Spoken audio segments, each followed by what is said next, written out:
નમસ્કાર મિત્રો, જો તમે ગુજરાતની અંદર મોટર વ્હીકલ રિપેરિંગનું કે મેન્ટેનન્સનું કામ કરો છો, ફોર વ્હીલનું ગેરેજ ચલાવી રહ્યા છો અથવા તો નવું ગેરેજ સેટઅપ કરવા માંગો છો, તો તમે જે તમારો પ્રોજેક્ટ શરૂ કરી રહ્યા છો એ પ્રોજેક્ટ શરૂ કરવા માટે જે સેટઅપ ઊભું કરવું પડતું હોય છે. આપણા પ્રોજેક્ટની અંદર માની લો ઓફિસ બિલ્ડિંગ લેવું પડતું હોય, શેડ લેવું પડતું હોય, અથવા તો મશીનરી ઇક્વિપમેન્ટ લેવા પડતા હોય, ફર્નિચર ફિક્સચર કરવું પડતું હોય છે.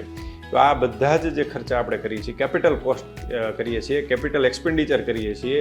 આ એક્સપેન્ડિચર કરવા માટે, આ ઇન્વેસ્ટમેન્ટ કરવા માટે જનરલી આપણે પ્રોજેક્ટ રિપોર્ટ બનાવીને નેશનલાઇઝ કે કોઓપરેટિવ બેંકમાંથી આપણે લોન લેતા હોઈએ છીએ, ટર્મ લોન લેતા હોઈએ છીએ.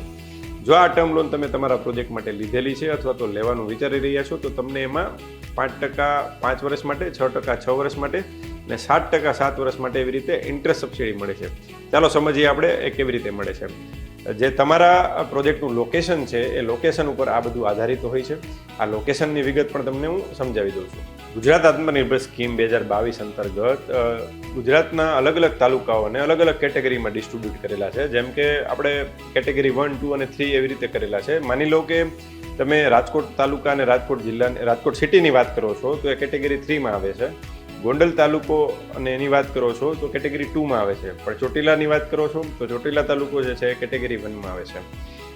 ઇન્ટરેસ્ટ સબસિડી જે છે એ ડિપેન્ડ કરે છે કે તમે કયા તાલુકાની અંદર, કઈ કેટેગરીના તાલુકાની અંદર તમે તમારું યુનિટ શરૂ કરી રહ્યા છો, એના ઉપર તમને સબસિડી મળશે. આ એક્ઝામ્પલમાં આપણે સમજ્યા ચોટીલા, ગોંડલ અને રાજકોટની વાત કરીએ તો જો તમે રાજકોટની અંદર સર્વિસ યુનિટ ચાલુ કરો છો, જે આપણે વાત થઈ એ મુજબ, તો તમને 5% ઇન્ટરેસ્ટ સબસિડી 5 વર્ષ માટે મળે છે. ગોંડલની અંદર કરો છો તો 6% ઇન્ટરેસ્ટ સબસિડી 6 વર્ષ માટે મળે છે. અને એ જ વસ્તુ ચોટીલાની અંદર તમે શરૂ કરો છો તો 7% ઇન્ટરેસ્ટ સબસિડી 7 વર્ષ માટે મળે છે. તો આવી રીતે તમે જે તમારું યુનિટ શરૂ કરી રહ્યા છો એમનું લોકેશન સિલેક્શન કરવું એ પણ મહત્વનો ભાગ હોય છે. અને આની અંદર તમને આ પ્રકારની સબસિડી મળતી હોય છે. ખાસ કરીને જ્યારે તમે આ યુનિટ બનાવવાનું વિચારો છો ત્યારે તમે કયા કોન્સ્ટિટ્યુશનમાં બનાવો છો, ઇન્ડિવિજ્યુઅલ કેપેસિટીમાં, પ્રોપ્રાઇટરશીપમાં કરો છો, પાર્ટનરશીપમાં કરો છો, LLPમાં કરો છો, પ્રાઇવેટ લિમિટેડ કંપની બનાવો છો, એમાં પણ ઘણો બધો ફેર પડતો હોય છે. જેમ કે તમે જો ઇન્ડિવિજ્યુઅલ છો અને વુમન એન્ટરપ્રિન્યોર છો તો તમને 1% એડિશનલ ઇન્ટરેસ્ટ સબસિડી મળતી હોય છે. તમારી એજ 35 વર્ષથી નીચેની છે તો પણ તમને 1% એડિશનલ ઇન્ટરેસ્ટ સબસિડી મળતી હોય છે.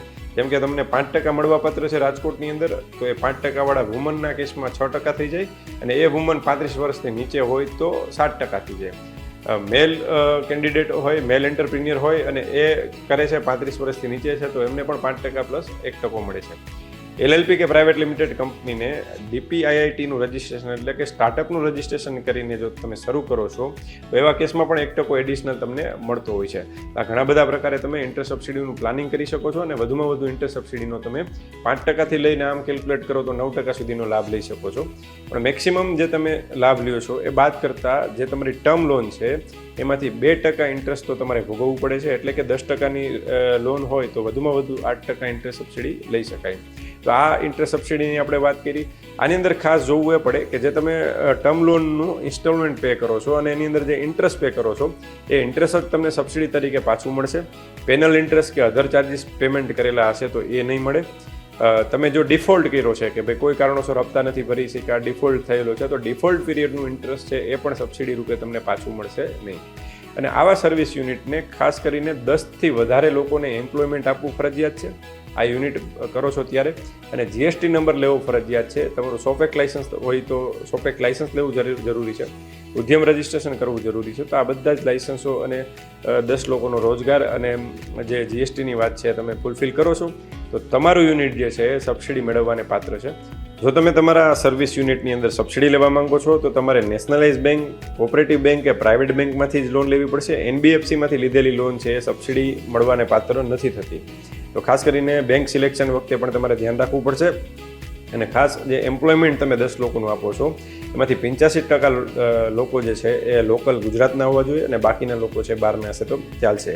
સાથે સાથે તમારે જે એપ્લિકેશન કરવા માટે તમારી પાસે જે ટાઈમલાઈન છે એ એવી હોય છે કે તમારું ફર્સ્ટ ડિસ્બર્સમેન્ટ થાય છે લોનનું, પહેલો હપ્તો લોનનો ઉપાડો છો ત્યારથી 1 વર્ષની અંદર, અથવા તો પહેલું બિલ સર્વિસ પ્રોવાઈડ કરવાનું ચાલુ કરો છો અને સર્વિસ રેન્ડરિંગનું કામ ચાલુ કરો છો એટલે ત્યારથી જે પહેલું બિલ બને છે, પહેલું બિલ અથવા તો ફર્સ્ટ ડિસ્બર્સમેન્ટ બેમાંથી જે મોડું હોય એના 1 વર્ષની અંદર તમારે અરજી કરવાની હોય છે.